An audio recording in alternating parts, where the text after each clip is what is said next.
আহ, আকাশ, আস্তে করো। প্রথম রাতেই এত চাপ তো সহ্য করতে পারবো না। একটু সবর নিয়ে করো। আরে ভাবি, আপনার তো অভ্যাস আছে, তবুও এত কষ্ট পাচ্ছেন কেন? এমন সুঠাম দেহের একজন দেবর আমার, তার শরীরের ভরে একটু কষ্ট পাবো না? এটা কি কখনো হয়?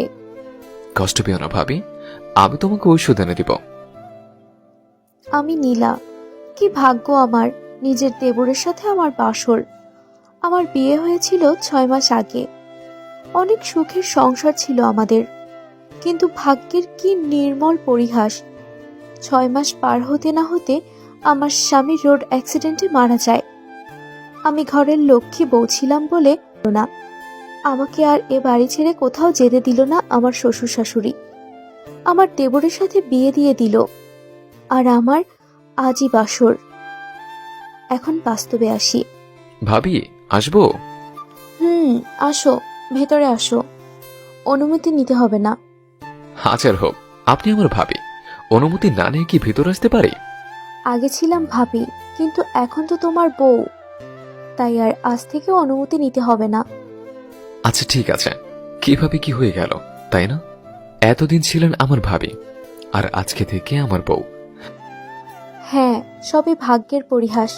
কখনো ভাবিনি যাকে দেবর ভেবে এসেছি, এতদিন তার সাথে সংসার করতে হবে, তার সাথে বাসর করতে হবে। আমি তো এখনো বিশ্বাসই করতে পারছি না ভাবি, আপনার সাথে আমার বিয়ে হলো, আর সারা জীবন এখন আমরা একসাথেই থাকবো। সবকিছু যেন স্বপ্নের মতো হয়ে গেল। আচ্ছা, গল্প কালকে করব। আমি আজকে অনেক টায়ার্ড, এখন একটু ঘুমাবো। তোমার সাথে কালকে গল্প করব। এখন ঘুমিয়ে পড়ো। ভাবি, আমি কোথায় ঘুমাবো আজকে? না মানে, আপনি তো আজকে আমার খাটে ঘুমাবেন, তো আমি কোথায় ঘুমাবো? তুমিও খাটেই ঘুমাও। তুমি এ পাশে ঘুমাও, আর আমি ওই পাশে ঘুমিয়ে যাচ্ছি।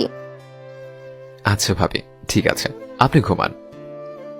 তারপর আমি ঘুমিয়ে গেলাম। আসলে নিজের স্বামীর শোক এখনো কাটিয়ে উঠতে পারিনি।